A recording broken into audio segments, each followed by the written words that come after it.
May I come in, sir? You are already coming. Humai ahar pasot hudisa. Gotike 1 number tumar agoteke katon khaise. Sit down. Sir, kiba hobo sun eneke. Hobole ki dal ase. Ji hobolage pasot hobo. Introduction dia introduction. Okay, sir. Namaskar. Mor naam Shriman Urekanto Chaudhary. Stop. Oh, sir, moi dekun naam tu huddhoke koisu. Kiyo rakha dile? Shriman tu okonman purona hol. Hobo diok, sorry, sir. Okay. Tumi kuntu postor babe interview dibo ahisa? IPS, sir. Full form du kwa? IPS full form tu hobo, sir. Indian pasoli selai. What? This is disgusting. What is this? Tumi muk neke kokolu bule koba neki? Mane, sir? Ki mana? Tumi je kola IPS full form eneke bule sare hoise khuna tekhete mane eneke koy. Tumi tak hinga dibo lage neki? Tumi direct kobo lage jehetu tumi নহয় tekheto kiyo disrespect korisa aru 1 number cancel tumar. He, sir? মই বলো এনেকে হুদিছা তেখেতে মইও এনেকে কব লাগিব যেহেতু আগে পিছে ইন্টাৰভিউ দি পোৱা নাই স্যাৰ ও স্যাৰ আপোনাক মই কও বুলি একেবাৰে ডিসৰেসপেক্ট কৰা নাই মই একদম কৈছো স্যাৰ আপুনি যদি কয় মই কাণত ধৰিম উঠব কইম স্যাৰ মানে মই একেবাৰে ভুল কৰা নাই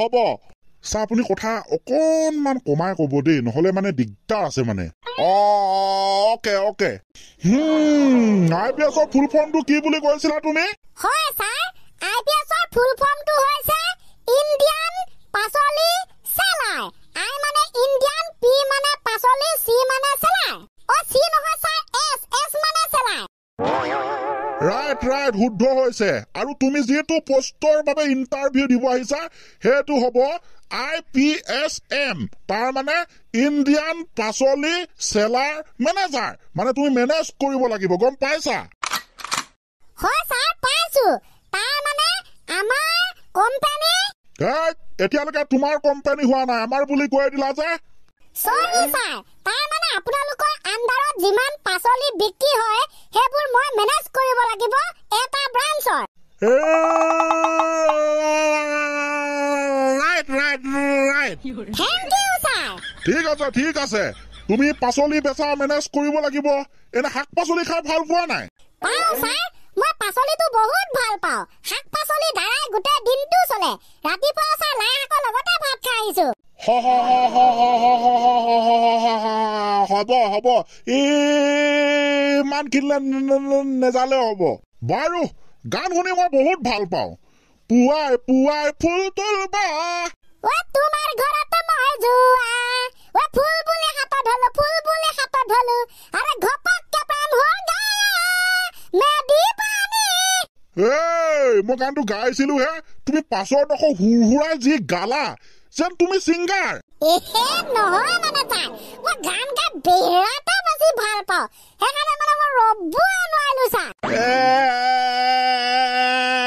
নে বৰ গায়কটো ওলাইছে এইটো তুমি গান গালে কেনেকে হ'ব গানা ঠিকে আছে ন' প্ৰব্লেম এতিয়া প্ৰশ্নটো হ'ব পুৱাই ফুল তুলবা যি গানটো গোৱা হৈছে মই গালো তুমিও গালা সেই গানটোৰ গায়কজনৰ নাম কি হে ছাৰ ইয়েছ গানটোৰ গায়কজনৰ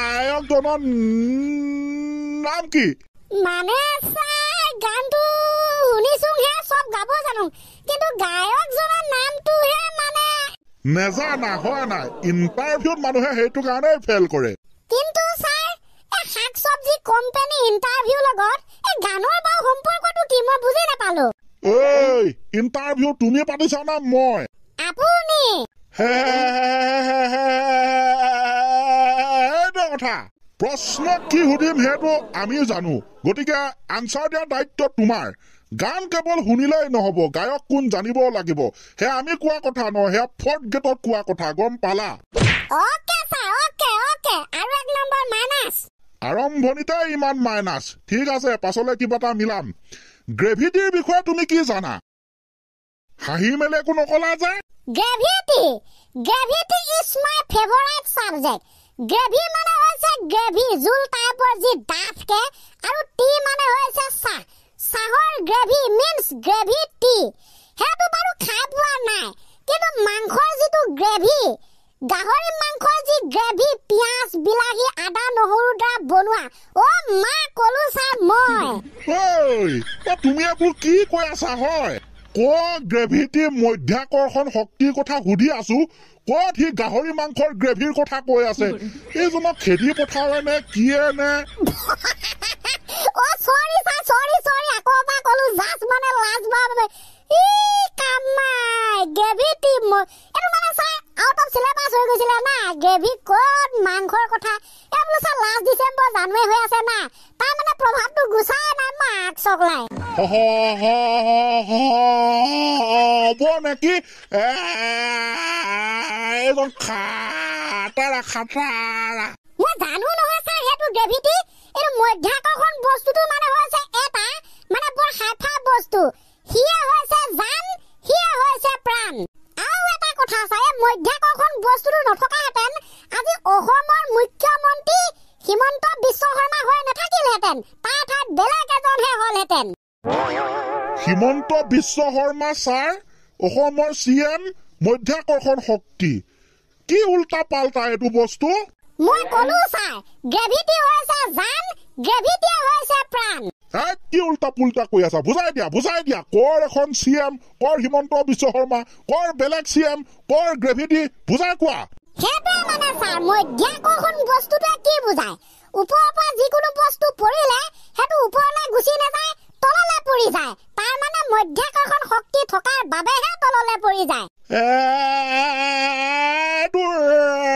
ৰাইট তাৰপিছত আৰু আমি জানো যে সৰু কালত কেঁচুৱা কালত আমাৰ হিমন্ত বিশ্ব শৰ্মা ছাৰ ডাঙৰীয়াই এবাৰ হলে মাকৰ কোলাৰ পৰা বিচনাৰ পৰা নাইবা ওপৰৰ পৰা তললৈ পৰিছে আৰু গ্ৰেভিটি নথকাহেঁতেন তেখেতে তললৈ নাহিলহেঁতেন একেবাৰে ওপৰলৈ চিধাই উৰি গুচি গ'লহেঁতেন গতিকে গম পাইছে ছাৰ ৰবা মধ্যাকৰ্ষণ শক্তিৰ মতে যিকোনো বস্তু ওপৰৰ পৰা তললৈ পৰিলে তললৈ পৰি আহে আৰু মধ্যাকৰ্ষণ নথকাহেঁতেন ওপৰলৈ গুচি গ'লহেঁতেন হিমন্ত বিশ্ব শৰ্মা ডাঙৰীয়া সৰুতে এবাৰ হলে ওপৰৰ পৰা তললৈ পৰিছে আৰু মধ্যাকৰ্ষণ শক্তি থকাৰ কাৰণে তেখেতে তললৈ পৰিলে আৰু বাচি গ'ল যদি মধ্যাকৰ্ষণ শক্তি নথকাহেঁতেন মানুহটো ওপৰলৈ উৰি গুচি গ'লহেঁতেন কথাটো ছাৰ সেইটোৱে ঘটনাটো ছাৰ সেইটোৱে যদি তেখেত ওপৰলৈ গুচি যোৱাহেঁতেন তেন্তে জীয়াই নাথাকিলহেঁতেন আৰু জীয়াই যদি নাথাকে তেতিয়া বৰ্তমান অসমৰ মুখ্যমন্ত্ৰী তেখেত কেনেকৈ হ'লহেঁতেন গতিকে তেখেত জীয়াই থকাৰ প্ৰধান কাৰণটোৱে হৈছে গ্ৰেভিটি গতিকে গ্ৰেভিটিয়ে হৈছে জান গ্ৰেভিটিয়ে হৈছে প্ৰাণ বাহ I am very impressed তুমি বৰ ধুনীয়া যুক্তি দিছা আগৰ গোটেইকেইটা মাইনাছক এতিয়া প্লাছ কৰি দিলা গ্ৰেভিটিৰ বিষয়ে বৰ ধুনীয়া মন্তব্য দিলা ভাল লাগিল ৰাইট মোৰো ভাল লাগিল একদম বঢ়িয়া এতিয়া ক'ব পাৰি ইণ্টাৰভিউটোৰ প্ৰথম পৰ্যায়টো খতম হৈছে আৰু এটা পৰ্যায় আছে অলৰেডি তোমাক ৰিজাল্টে দি দিছো যোৱা তুমি পাছ কৰি গৈছা বৰ ধুনীয়া মানে যুক্তি দি আমাক সন্তুষ্ট কৰিলা তুমি সেকেন্ড ৰাউণ্ডলৈ কোৱালিফাই হৈ গলা আৰু যদি সেকেন্ড ৰাউণ্ডত গোটেই বিজনেছৰ বিষয়ে তোমাক সোধা হ'ব তাত যদি তুমি কেনেবাকে পাছ কৰি যোৱা তেন্তে IPS মেনেজাৰ বনি যাবা অৰ্থাৎ ইণ্ডিয়ান পাচলি চেলাৰ মেনেজাৰ গতিকে সকলোকে ধন্যবাদ জনাইছো লগ পাম দ্বিতীয় এটা খণ্ডত বাই